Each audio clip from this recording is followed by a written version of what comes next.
Good evening. Welcome to the Economic Development Commission. We'll call this to order. Roll call.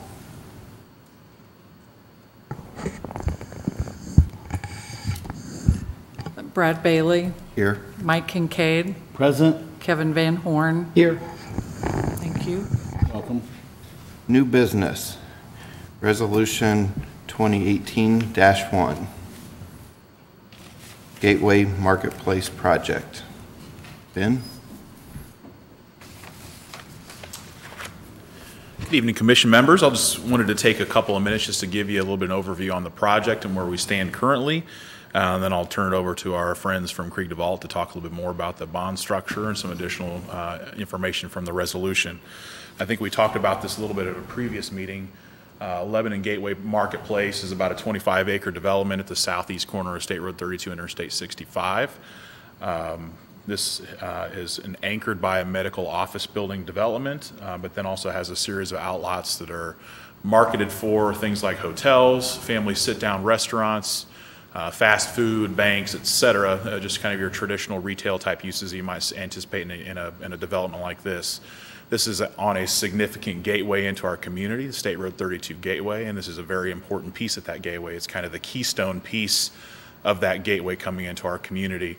It's one that's got great visibility from the interstate. It's a great location, but it also had significant costs of entry. There were this historically, as I'm sure many of you are aware, was an industrial site, had two significant industrial buildings on the site. So coupled with the cost to purchase the site, adding in the cost to prepare the site for new development, which would involve demolishing the existing structures, and then the cost of the infrastructure itself, there's a significant cost of entry. So this is one of these situations that I call a but-for test. So but-for city support would this development happen, and in this case, because of that cost of entry, it was going to be incredibly challenging to make the numbers work on this development without some sort of city support. What we then looked at with the developer was then projected assessed value on the site and how we might be able to use the tax increment created by that assessed value to support the project. We anticipate and project that this site will generate a minimum of $17 million in assessed value, which equates to a total project cost of well over $20 million. So this is a significant investment in our community from the private sector. The challenge here is we've got about $2.5 million worth of public infrastructure in order to make this site viable as a retail site, which you see represented here. I guess it's shaded, but it's not showing up very well shaded. We've got a significant relocation of what would be existing Ransdale Road. It will eventually be called Ping Avenue Extended. There will be a new signal created on State Road 32 at the Ping Avenue interchange, and you also got infrastructure associated with this new road, Gateway Avenue. These are both public roads, significant investment both in the roads, but then there's also significant underground work for water, sewer, electric, storm sewer, drainage, etc. It comes to the tune of about $2.5 million when you also include the demolition of those existing structures, so it's a significant investment. What we're looking at here is to be able to leverage the tax increment generated by the project and create and issue a bond in order to cover the expenses associated with those public utilities of about $2.5 million. So that's a significant part of the hurdle. Again, if projects have gaps, we're trying to help cover some of that gap to make this project financeable and marketable in our existing local market. And I think we're doing a good job, hopefully, of being able to get this together. The project, from a schedule perspective, he would like to begin demolishing those structures as soon as possible, late summer, early fall, hopefully in the next 60 days. And then if depending on how our winter is, which, knock on something that resembles wood, we'll have a fairly mild winter, and he'll be able to do some work maybe even as late as November or early December. He is hopeful to have building pads ready to market and prepare for actual construction by early next spring or maybe late spring. So he would be on a very aggressive schedule if and when we can get all these details worked out. So that's a real quick and dirty overview of the project. I'd be happy to answer any questions about the project you might have. I only have one question, Ben. Do you say a stoplight at 32 in Ping or Ransdale right now? It's at Ping. Ping. Yeah. So Okay. so essentially, the existing Ransdale cut will become a right-in, right-out. Okay. So we're not going to eliminate it because of the existing uses that are on Ransdale, but that'll become a minor intersection. But then the major intersection with the signal would be at Ping. Okay. Thank you. Will the current intersection of Ransdale Road and 32 stay there? It looked like it was on that diagram. It is there, but it'd become right in, right out only, so we'd eliminate the ability to turn left off of Ransdale Got it. back onto 32. Okay. Yeah. Thank you.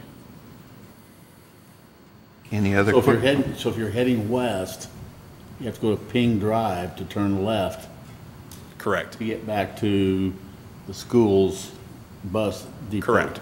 Correct. So the buses have to go through Ping Drive now? Now or? Or when they return back from school? Yes, I mean, in order to get to the bus barn back there, once this is improved, they would turn at the light at Ping and head back Is that a from there. state, is that an NDOT mandatory thing? For the signal or the realignment? Or for Ransdale Road, for not being able to turn left when you're going Yeah, west? so yes, that was one of For a the school items we bus. discussed with the state. In order for them to consider an improved intersection there at Ping Avenue and create a signal there, they did want to see restricted access that close to the intersection. They wouldn't want to see people being able to turn left out of State Road 32 that close to an or onto State Road 32 from Ransdale that close to an intersection. So yeah, some of the improvements on 32 have been requested by NDOT. So two of those were making sure that it was only a right in, right out at existing Ransdale cut, but then also extending the existing median coming off the interstate further to the east towards the intersection, just to try to eliminate some left turns. Okay, I just want to make sure I have it, so I know it's no left out when you're on Ransdale Road to turn west on 32. Right. But if you're on 32 heading west, you will not be able to turn left. You will not be able to turn left on existing Ransdale. Okay. What about Ferris's gas station over there? And you talked to them about the They light? are aware. Yeah, I know. So They're as- concerned with the traffic pattern that could be established and might hurt their business. This is NDOT's right of way. So they're dictating, this isn't the city dictating the improvements, this is the state dictating. So we did talk to the state about both the McDonald's and the gas station.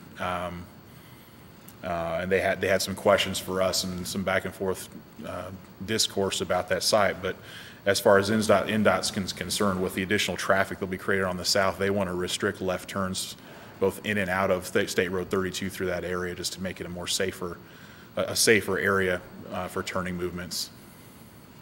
I think both those businesses are concerned with the traffic flow just from a business standpoint, because no one will be able to go directly into the station. They'll turn at the light, and from the station, the gas station's perspective, they'll turn at the light, and then it's an immediate left turn into the gas station. Yeah, I know. Just people are funny.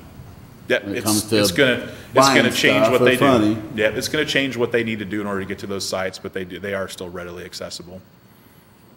Thank you.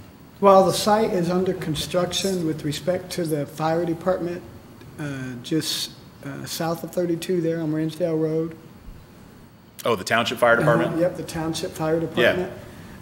While it's under construction, is there a lane left open to get up to 32? They will have to maintain access to all those businesses on Okay. Ransdale Road, so there will not be any closure, a complete closure, because we can't close off any of the businesses out there. So there will be a maintenance of traffic plan that's provided as part of their full construction drawings that will show how they'll maintain access to those businesses, including the fire department and the school's bus barn, both of them critical infrastructure to the city.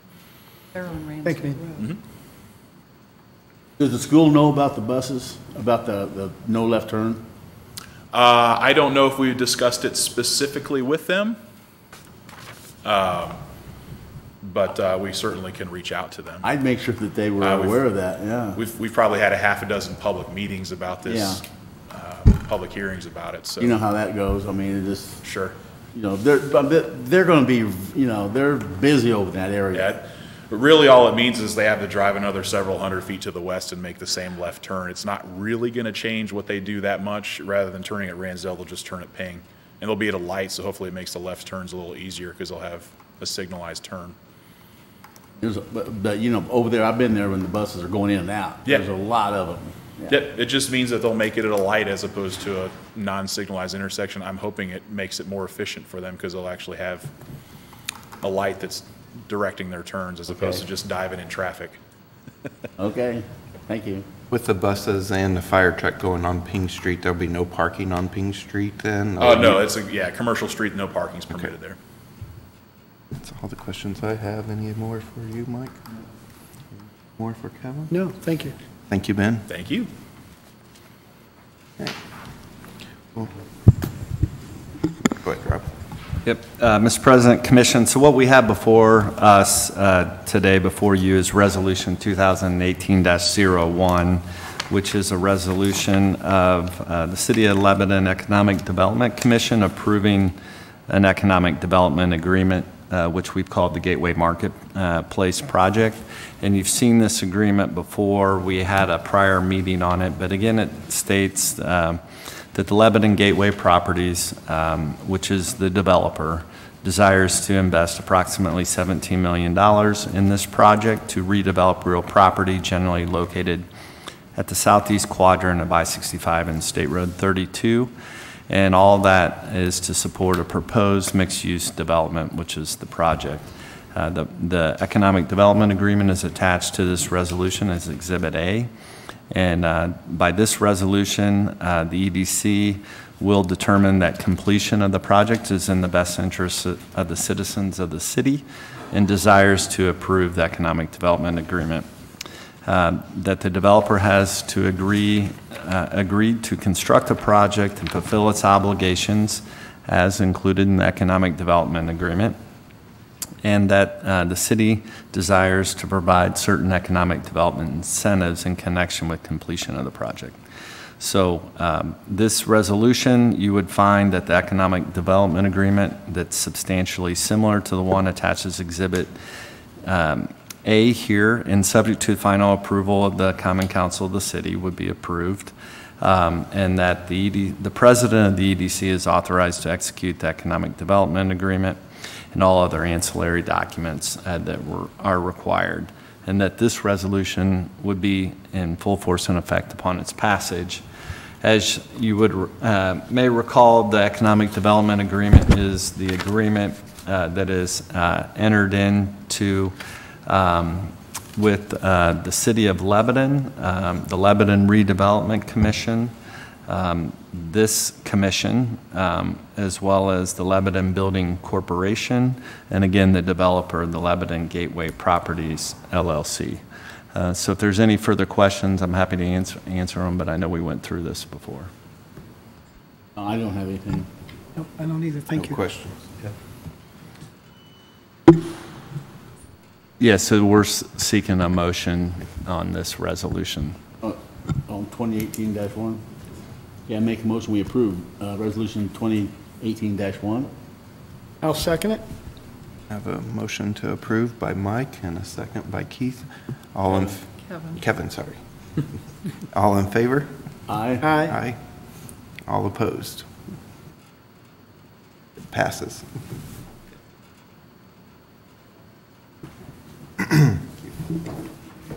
Move to Resolution 2018-2. Yep. Read that first. Yeah, Mr. President, Commission, this resolution involves the same project. It is a resolution by the Economic Development Commission making certain findings related to the financing of certain economic development facilities and approving the financing and forms of documents related to it.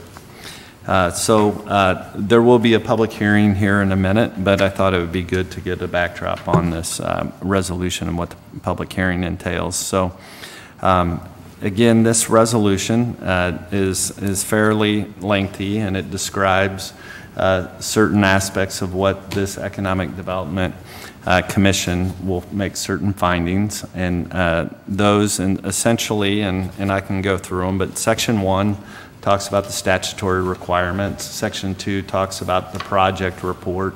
Section 3 talks about the financing of the documents. And then Section 4 approves the issuance of the bonds. So in essence, the commission will conduct a public hearing, and this resolution says that it has. So you won't take any action on this motion, on this resolution until after the public hearing.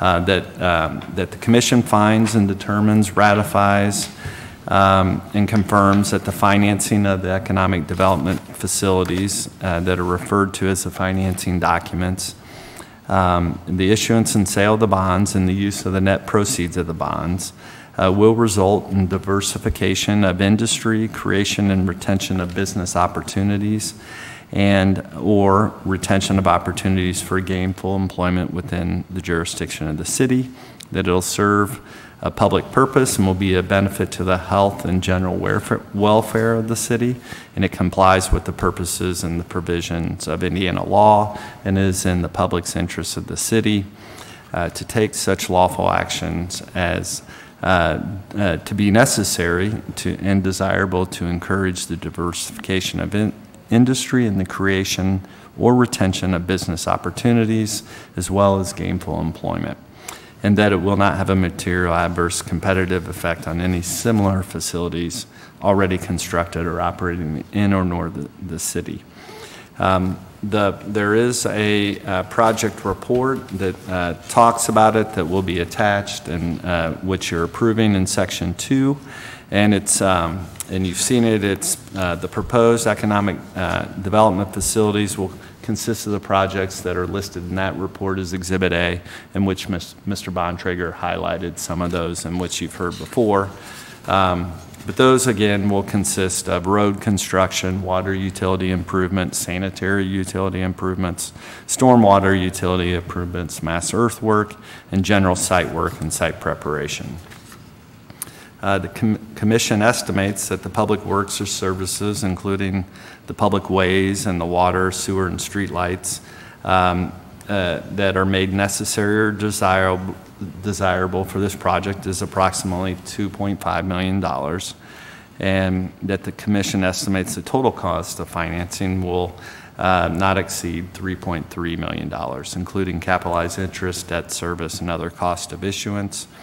The Commission estimates that the facilities and the projects will create approximately 50 construction jobs with an annual estimated payroll of approximately $754,000 and approximately 80 new jobs with an estimated annual payroll of approximately $2 million. And that the Commission finds that the facilities and the projects will not have a material adverse competitive effect on similar facilities already constructed or operating in the city. So with that, again, there's some other detail on the financing that we can go through if you have any questions. I also have one of my partners here, Julie Bowling, with our public finance group. She's happy to answer any questions. I know, again, this is the second time around, but this particular resolution really requires specific findings by law in order to be one step in the process. And so with that, I'm happy to answer any questions or have Julie Bowling answer any questions. And then after that, if there are none, we'll need to open this up for a public hearing. Maybe a question for Ben on what the city's part. I know there's going to be a road, and we've got the sewer and water. I heard, he was talking about excavation. Is that just for the road only? First question. Second one is, I heard you say something about demo the building. Is the city demoing the building? Is that covered with this bond, to demo the building? A portion of it would be. So part of one of those buildings is in the future road right away. Okay. So all right. Anything associated with clearing that right away for the future road would be eligible for reimbursement. Yeah. All right. And as far as any other excavation other than the road or the water or sewer, Detention, yeah, any or of electrical, those public utilities. Public utilities, everything else is covered by the contractor. Correct. Okay. Good. Thanks. Any other questions for Ben while he's up there? No, sir. I'm all right, thank you. Any questions for Julie? No, Julie, thank you for being here. Thank you for being here. Okay. All right, we will close this as the commissioners and we'll open it up to the public. Yes. So anybody from the public want to speak? We'll limit you on your time and please state your name. How much time, President? 25 minutes. I gotta get home and cook dinner for my wonderful wife. 3 minutes. Well, I know in the past it's been 3 minutes. Is that what it is now? That is correct. Okay, we'll wait for about 2 minutes. And to your name and start address. timing me. I'm Sandra Breedlove, and I live on 300 West, the one where they want to put all the traffic through. But